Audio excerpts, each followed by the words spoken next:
Welcome to American Catechism by Stab the Dragon Productions for episode number 47.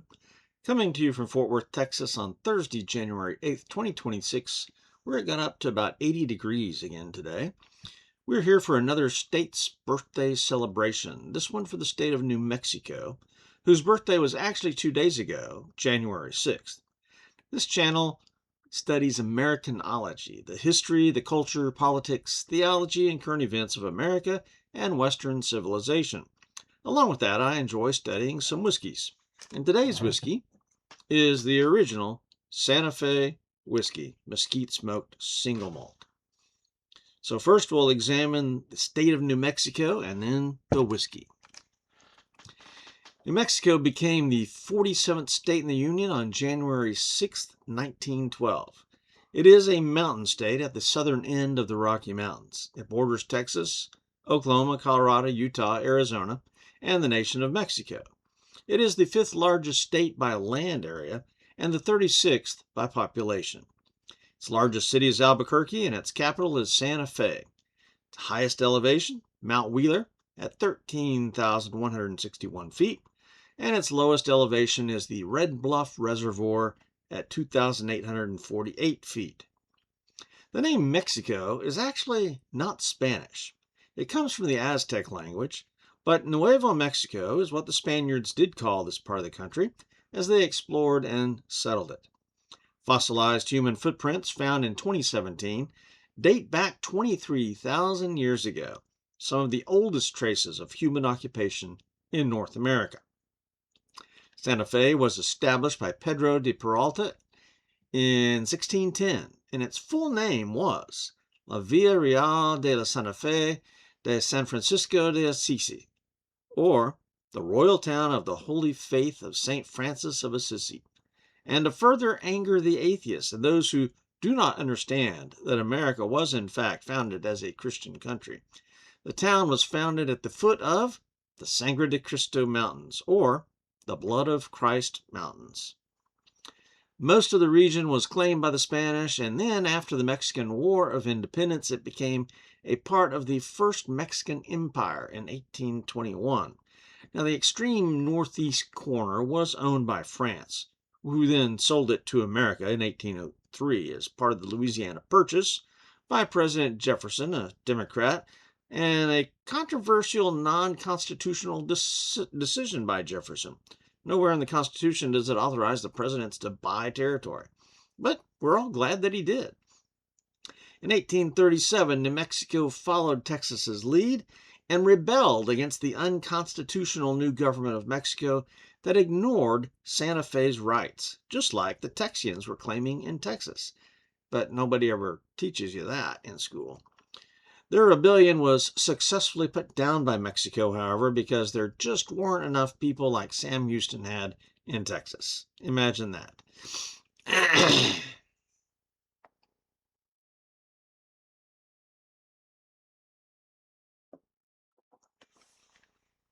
Following the Mexican-American War in 1846-48, Mexico ceded the rest of Texas, New Mexico, and California to the United States.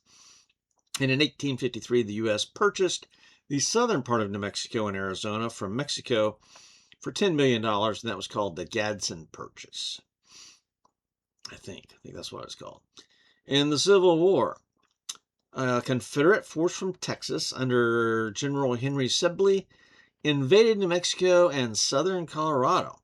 But the Colorado forces and the Union forces in New Mexico fought back and defeated the Confederates at the Battle of Glorieta Pass on March 28, 1862. On March 9th of 1916, a renegade Mexican colonel and politician named Pancho Villa led an attack on the U.S. Army base of the 13th U.S. Cavalry at Columbus, New Mexico. So they attacked the town and the Army base. What was that about? But Pancho Villa was a politician. He was a colonel in the Army. He was a rebel. I mean, a man of many hats. Several homes were burned and looted along with some buildings in downtown. But the Cav troopers rallied and fought off and pursued Pancho Villa across the border And they didn't, they were kind of breaking orders when they did that, but they were in hot pursuit.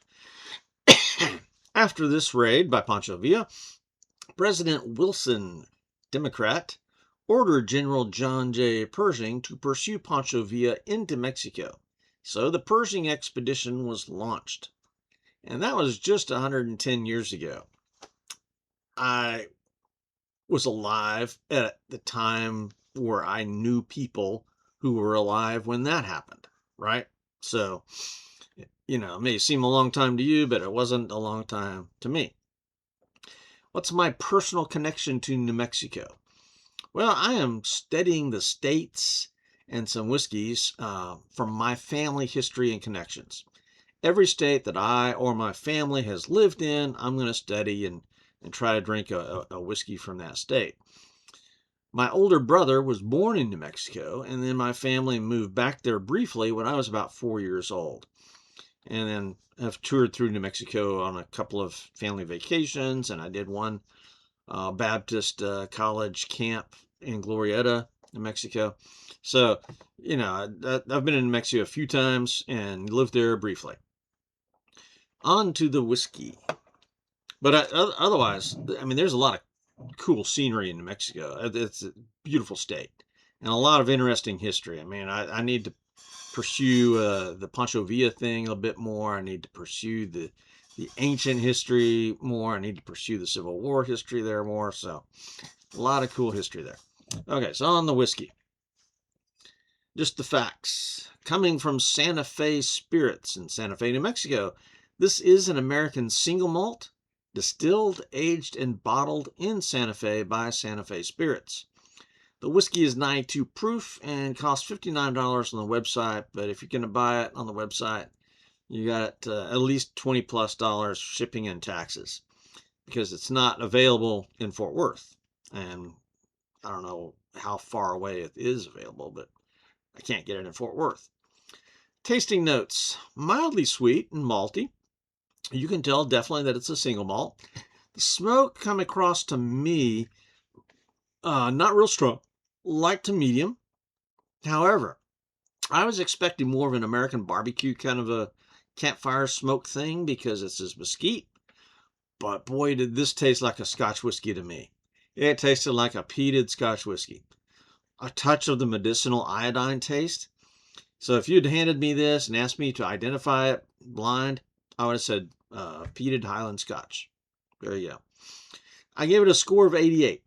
Letter grade for drinkability, A+. And my recommendation: if you can find it and you like single malts, you like Scotch, get it. This is amazing stuff right here. Absolutely. Bye. Okay, details. The history. This distillery was founded in 2010, but the name of the whiskey brand at that point was called Colcagen, for the founder, Englishman Colin Kagan.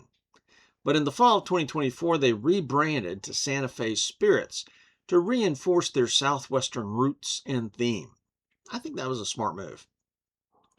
In April of 2024, it was purchased, however, by the Stockwell Reserve, which is a craft distillery cooperative investment group, whatever that means. I could not find any information about this whiskey winning any awards, but man, this is a prize-winning whiskey to me.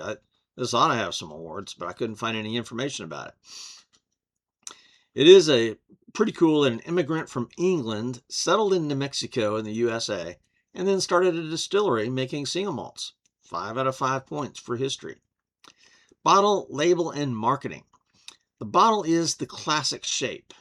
I like the most. Okay, so it's got, it's round. It's got straight sidewalls though, and then kind of a short shoulder, flared neck. Does have a wooden stopper with a real cork. So, that's pretty classic shape. I like the label. The label, the color there matches the whiskey, kind of a light brown color. And I like the mountain scene there on the label. I don't know if you can see that. I mean, New Mexico really is a gorgeous, gorgeous state. Uh, One of my favorites to travel through. The website for this whiskey brand is pretty good, but I think they could profit by copying what 13th Colony does with their website and explain their weather and climate in some detail. The bottle does say that it was made at 7,000 feet elevation, and that's important. I've got a couple of Colorado whiskeys like Stranahan's and 10th Mountain that put their elevation on there because elevation apparently does some really nice things to whiskeys. So that's good. So bottle label and marketing, 5 out of 5 points. Appearance, you can see in there, it's kind of a light brown or amber colored, I guess. Amber, and it's clear. It's not cloudy. In the glass, there you go. It's always lighter in the glass, but I'm gonna call that a light amber.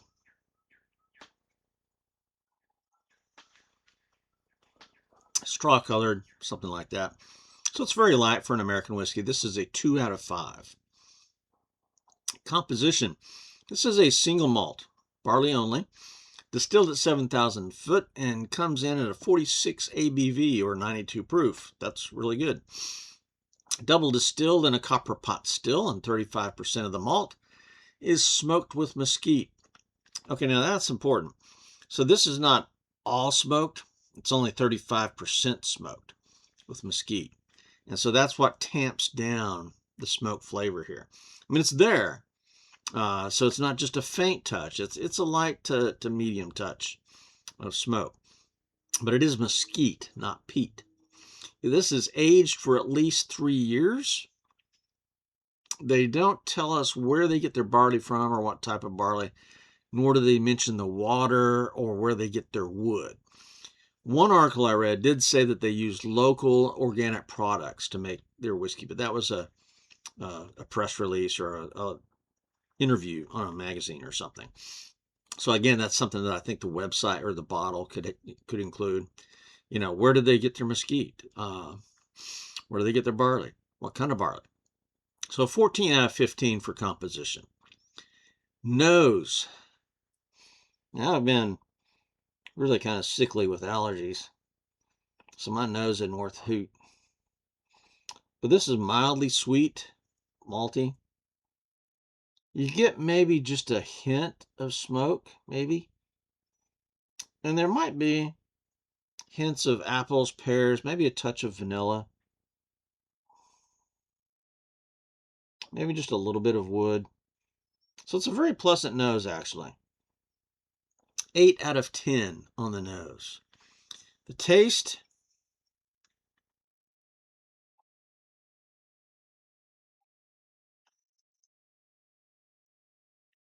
that is mildly sweet, malty. You can tell it's a single malt. Smoke does come across, but it's not real strong, light to medium, mainly on the finish too. But I was expecting more of an American barbecue or campfire kind of a smoke because the barbecue joints around here frequently use mesquite.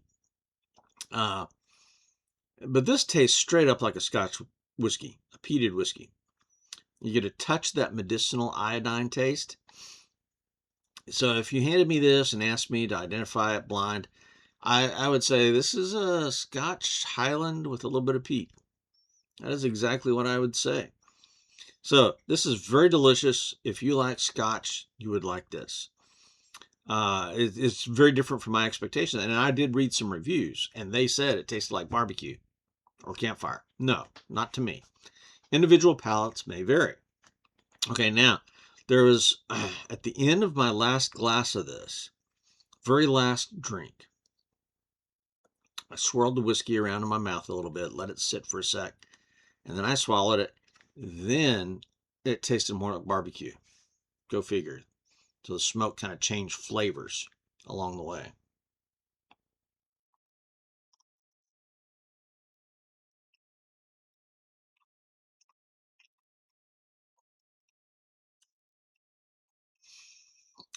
I said that was only once.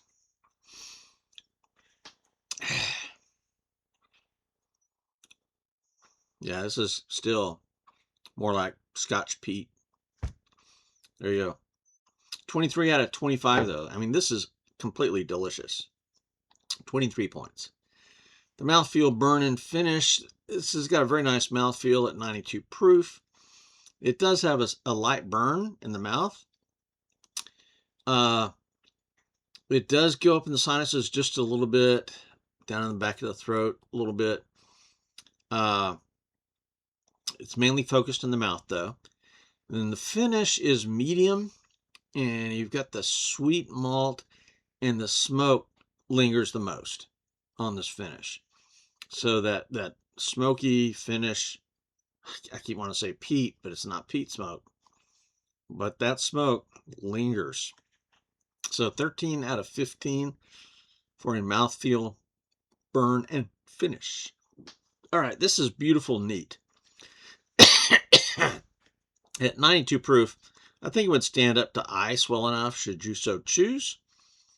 At about 80 bucks a bottle for me, I am hesitant to use it in a cocktail, but maybe I'll do a Godfather, because I'm going to treat this just like a Scotch. So hold on, and I'll go make a Godfather with this.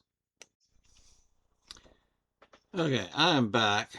A Godfather consists of the whiskey and an amaretto on ice.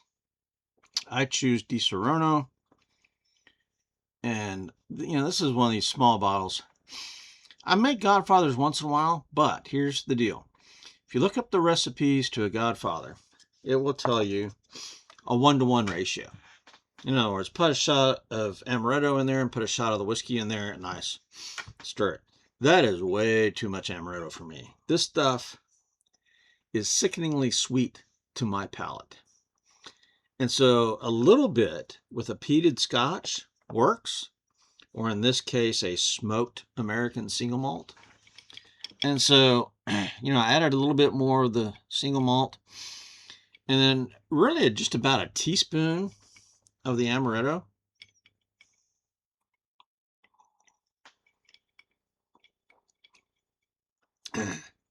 And that absolutely works. The sweetness of the Di Serono complements perfectly the smoke of Santa Fe single malt. So that's what you want. You want a balanced approach to the smoke and the sweet. And so I can't imagine using a 1-to-1 ratio. But if you look up the recipes, that's where you find that. Now they do say, hey, some people do a 0.5-to-1 ratio. That's even way too sweet. I mean, when I first made a Godfather, that's what I did, and it was like horrible. Ugh. So I gradually reduced it down, and about a teaspoon works for me. So yes, you can make a wonderful, simple, fast cocktail. But again, this is an $80 whiskey. Do I really want to do that? Well, it's all good, I guess. I mean, I'm learning the whole cocktail thing. So, it's fine. But my preference is to sip on it neat. But today is a warm day. Here we are in January, and it's like 80 degrees. Ugh. Okay, my sinuses do not appreciate this. So 5 out of 5 for neat or mixer. Price, value, and availability, though. Again, the distillery price is $59, which is really a high value, great price for this high quality whiskey. But the availability in Fort Worth is 0, zip, nada, 9, yet, zippo. So I have to take, extreme measures, and I ordered online. Pay the $20 shipping fee plus tax. So this is just over 80 bucks. Foof. Expensive for me. But was it worth it, though? Yes. And I think I'm likely to order from this distillery again, because this is really first class. This is top notch. So for price, value, and availability, 8 out of 10. Bonus points. I wanted a New Mexico whiskey for this occasion. And I searched a few distilleries in New Mexico. There's not a whole lot to choose from there. And I settled on this one. I really like the sound of the distillery, the sound of the whiskey. and what they offered, the prices, the story, the setting was very nice. The bottle was nice, and then ended up, whiskey was amazing. So bonus points, 5 out of 5, giving me a total score of 88. Letter grade for drinkability, A+. My final analysis and recommendation. This is a fantastic American single malt whiskey. It is unfortunately not available in my area, so I've got to order it online and pay that extra for shipping. So if you like Scotch single malts, I think you would definitely like this one. The smoke is not overpowering. This is a keeper, and I think I will go back for more from this distillery. So if you're traveling into Mexico, look for this product. And if you're in Santa Fe, look for the distillery. Get a tour, or go in there and have a drink. Now, conclusion. The rest of January is going to be full of a lot more history, more Canadian whiskey studies. So stay tuned. This is Stab the Dragon Productions for American Catechism, out here.